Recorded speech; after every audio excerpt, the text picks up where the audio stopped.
Hirikwala, Uthukela district. And another hospital, another field hospital in the Durban Exhibition Centre is being constructed on behalf of the province by the National Department of Health. I'm sure all of you would attest to the fact that we have done progress on the work that was inspected by the President. You will remember that the President came here while the construction of this facility was halfway, and we are now complete. And we are saying there are medical practitioners who are already utilizing it, hence we are handing over. This has put us in a good position to be able to accommodate patients who need to be quarantined while waiting for their test result, and to isolate and treat those who have tested positive. In fact, it is important that maybe I take a minute to clarify this. Quarantine, you quarantine while a person is in a window period of some sort. The purpose of quarantining is to say whether the person is positive or not. Isolation is whether it's after one is confirmed to have tested positive. It is important to clarify these things because we use this term interchangeable, and at some point we miss and lose the meaning. We are quite glad that in a period, not so much glad per se, but we are at least consoled and inspired by the fact that within few months we have created 7,111 beds in the province through extensive renovation and repurposing of our hospitals, establishment of the field hospitals.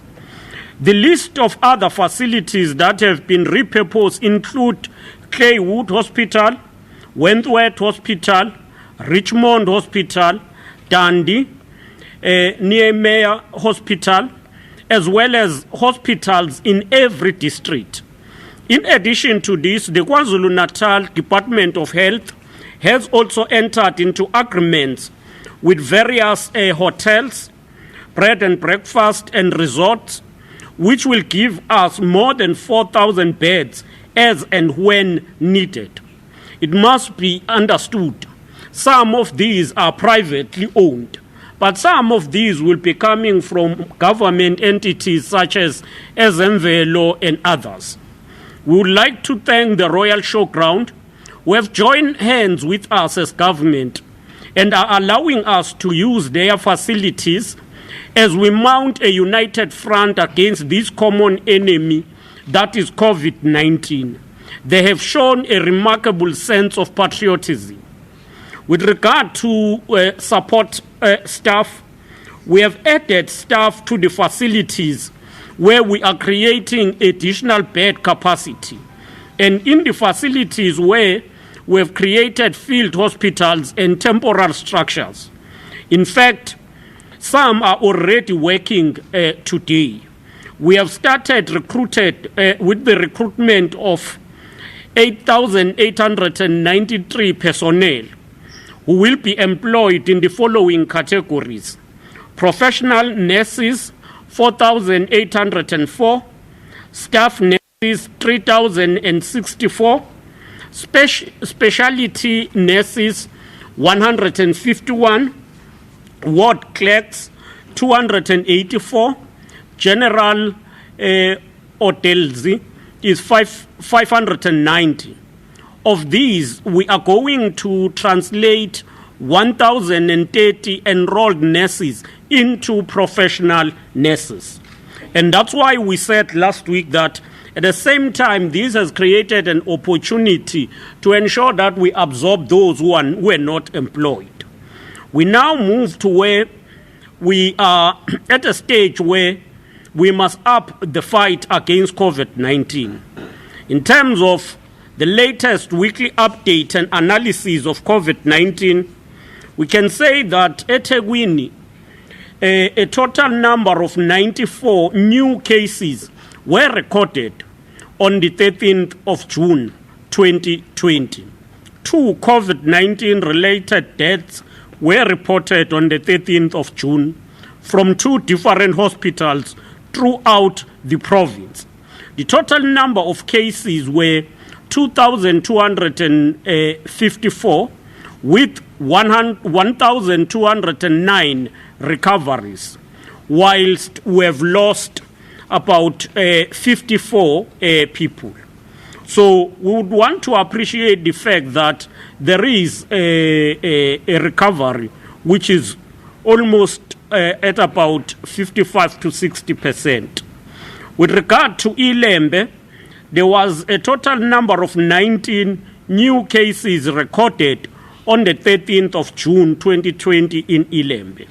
The district comes second after eThekwini with 743 total number of confirmed cases. Of this number, 319 have recovered, but there are no fatalities. With regard to number of the public servants and the municipal officials tested positive, we have noted a gradual increase in the number of positive cases involving public servants and municipal officials. Largely, this include healthcare workers, who are about 358, and educators, who are about 15. We are doing all we can to ensure that our staff receive proper care and treatment in line with COVID-19 protocols. We trace and test staff that have been in contact with those who have tested positive. We undertake daily screening of all public servants and regular decontamination of all public buildings.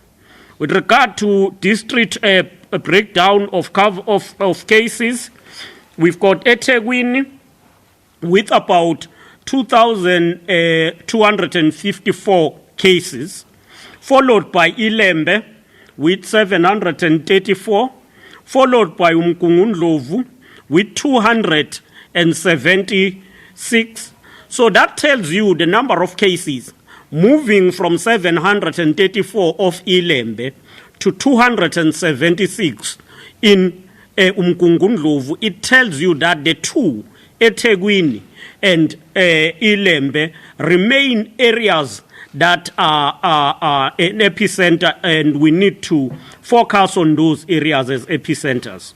Unuthukela 113, Ugu 72, King Cetshwayo it's 95, Umkhanyakude it's 40, Amajuba 74, Umzinyathi 15, Zululand 13, Herikwala 28, and then there is 49 which is not yet located. And this gives us a total number of 3,763 cases in total. So we will provide these details to all of you. In terms of fatalities, the province has to date recorded a total number of 64 deaths, and we would like to take this opportunity and extend our heartfelt condolences to all families that have been affected by this pandemic. In terms of tests conducted in the last 7 days, the total number of laboratory tests done in the province as of the 13th of June, the previous test day, stands at 167,422, an increase of 25,602 within a period of 7 days. However, the positive rate remains unchanged, and the positive rate is of 2.4% in terms of the people who get tested and confirmed to be positive. In terms of community and facility screening and testing, the province has now conducted nearly 6 million screening, which is about 5,900,000 905,980. This is approximately 50% of the provincial population. Only 2% of the cases were referred for sample collection and testing, and that is about 98,000. The cumulative positive rate for community and facility screening and testing was at 1%. The contact tracing. So I will want to continuously clarify these things. The community and facility screening and testing, it's where our teams are tracing, are screening people in communities. Then we have a program which is dedicated on contact tracing. KwaZulu-Natal province managed to identify 11,059 contacts.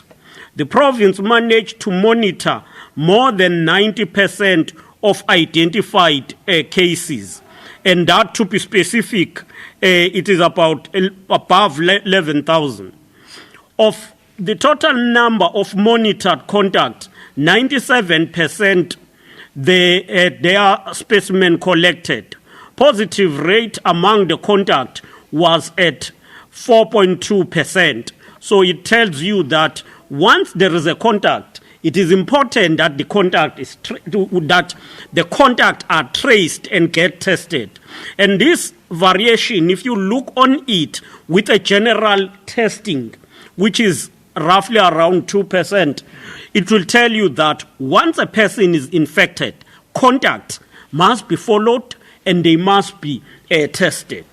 And it tells you the science that it confirms the scientific analysis that have always been presented by our various professionals in this regard. We are pleased to announce that the challenges that we have previously experienced with regard to the delivery of PPEs to certain schools have been largely addressed when it comes to schools. We are no longer talking about PPEs for hospitals, and I'm sure that you yourself, you have seen some of them. We were saying for the next shift, here is the stock prepared for those who are going to come in. So in terms of hospitals, right now we don't have a problem of PPEs.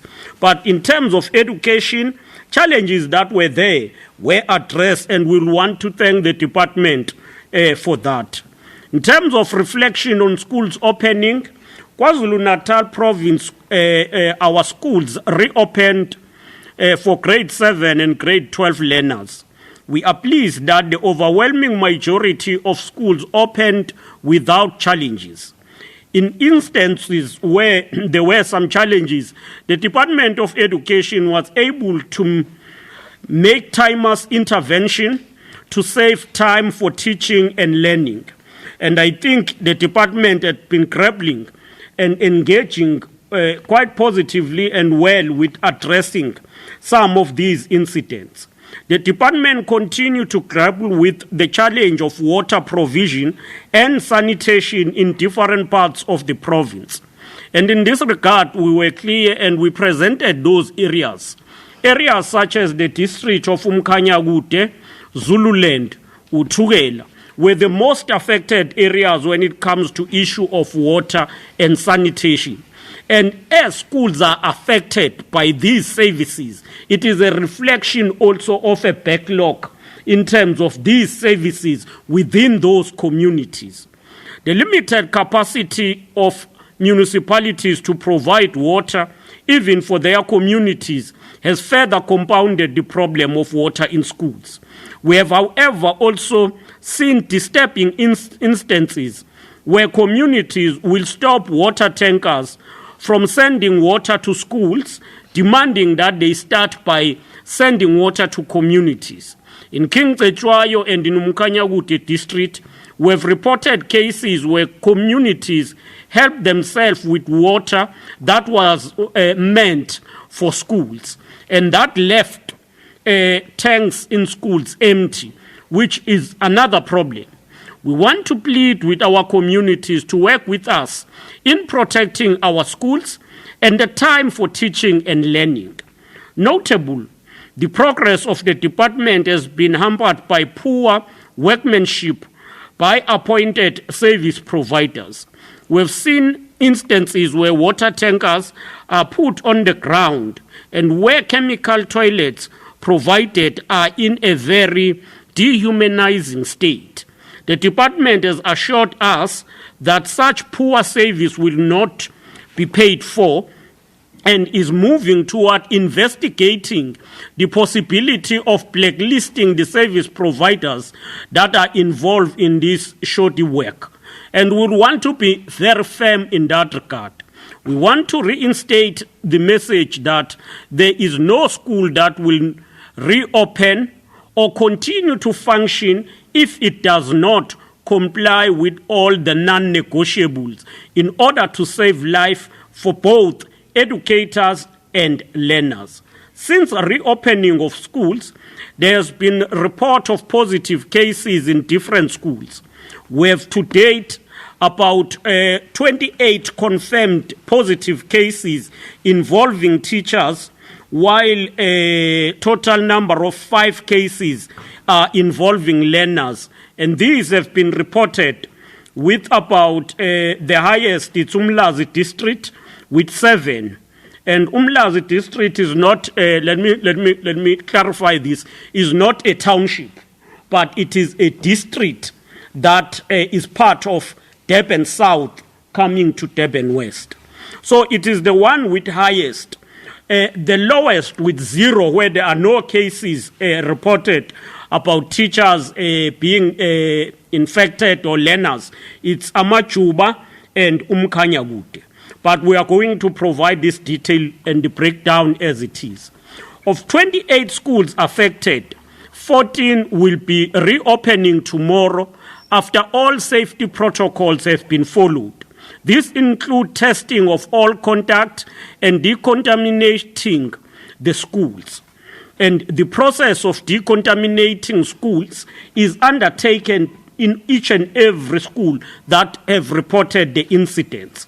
The remaining are also going to follow the same process and are expected to resume schooling during the course of the week. We want to implore all the teachers, learners, and other non-teaching staff to continue exercising caution even when they are not within school premises. Because this is not the challenge that happens only when people are at schools. It is prevalent even in the society. With regard to the reflection on the spread in the province, we have entered the Berkeley zone. We are now in the actual Berkeley zone. The rise in infection are a clarion call to arms. All of us must now take our defense weapon to the Berkeley. Let us wear our mask at all material times and not use them to cover our chins. Let us use sanitizers regularly.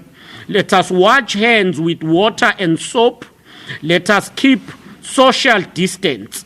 We would like to commend all our response teams that have leaped into action whenever any positive cases have been confirmed. They have ensured that they protect the lives of our people, ensure that they have people have access to isolation facilities and receive treatment where necessary. Of course, not forgetting the extreme important role played by those who are decontaminating buildings, and we will want to thank them also for their continued service. We do believe that even though the numbers are rising, KwaZulu-Natal is doing quite well. We are in a winter season, which is is a testing time when you come to consider the effect and the spread of the pandemic. We would want to ensure that our people exercise correct behavior and attitude toward the virus at this juncture. We have noticed engagements about level 2, and we will await the guidance of the National Coronavirus Command Council, where we note that cases are doubling and the associated deaths. We would want to be clear that as KwaZulu-Natal, when people are saying that we must go back to level 4 or level 5, we are not there. We believe that the infection rate is not overwhelming us in terms of our readiness and is moving in a manner that is not beyond control in terms of our programs. And I did reflect on one issue during the weekend, and it will be good to repeat that during the week we received a detailed analysis on the effect of alcohol. And that is important. The analysis provided, which have been undertaken by Department of Economic Development, attest to the fact that number of people who are running liquor outlets are following regulations. But the problem happened when some are then drinking when they drive and in other areas. Mostly it affects us with drinking and driving. It is not that people who are selling in outlets are selling people there in serving them while seated. No. No one is selling for people who are sitting down to drink. And they are also adhering to the hours that are prescribed. But the problem is the users. The users who drink alcohol are the ones who create problems and drink, then drive. We want to send our condolences again to the people who lost their lives in Jozini area during this week. In conclusion, in 2 days, in 2 days' time, we will mark the 44th anniversary of June 16, which it's a reflection for the 1976 Soweto uprising, wherein number of young people stood up and say no to racial oppression and the unjust laws of apartheid. As we prepare to commemorate Youth Day on Tuesday, we remember the heavy price paid by all those young people who lost their lives and those who disappeared, never to be seen again, and those who were forced to exile. And they played a role toward liberating our country. But 1976 was a turning point for our revolution. It was a turning point for young people to swell the ranks of Umkhonto weSizwe and come into the country to fight. It was a turning point in the sense that it provided a platform for organizations such as COSAS to mobilize for youth, to mobilize young people in the country behind the revolution and the liberation struggle. Our historic and painful struggle for freedom is written in the blood of youth martyrs. From those we can count Hector Peterson, Solomon Mahlangu, Tsietsi Mashinini, Andrew Zondo, Portia Phila Ndwandwe, Zinto Albert Cele, to mention just a few. We remain indebted to these and many other heroes and heroines of our liberation struggle. Today we are reaping fruits of what they fought for and died for as South Africa enjoys liberation. Ours now is to ensure a struggle to build a society that is stable, peaceful, and economically supportive and empowering to young people, so that the deaths of these heroes was not in vain. The theme of this year's Youth Day and Youth Month bear testimony to the unique epoch in which we found ourselves. The theme, as it says, and I quote, "Youth Power, Growing South Africa Together in the Period of COVID-19, close quote. Unity remains our strength, and together we can beat this pandemic. I thank you. Thank you very much, Honorable Chuma. I'm just removing mouth to be audible. You're not covering your chin. Cover my chin. We'll take the questions of clarity and then we'll get responses from our panel here. Today we are to The indication of health today's policy. baningi soshinjelana. There's a hand behind me, just in front of me. No, now. Sheila. Another hand. I see a hand at the back.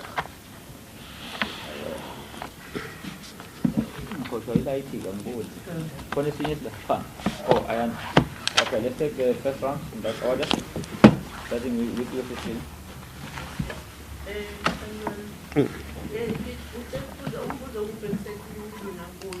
ukuthi njengoba kuvulwa lesikhungo mhlambe ngabe sizoqala nokubona abantu bezobekwa kusona ukuthi ba-isolate noma ba-quarantine. Okay, thank you. Your introduction, your house? It's sound in the witness. Oh, yeah. I just wanted to find out what other areas where the school tested positive. Okay. What other areas? What? School. Where school tested positive. Teachers and them. And? I am from the NBC. Mine is a tour for the NBC for Education. NBC, are you able to tell us how many schools did not open from June 8th? And then also in the districts, the 3 districts where you've had water and sanitation challenges, what's the situation there? What is going to happen? You did say that no school is going to reopen until the schools had We'll come out of that Q&A session with the Premier of KZN, Premier Sihle Zikalala, giving an update of COVID-19 infections in the province. We'll continue to unpack that content as we go along. On to other stories.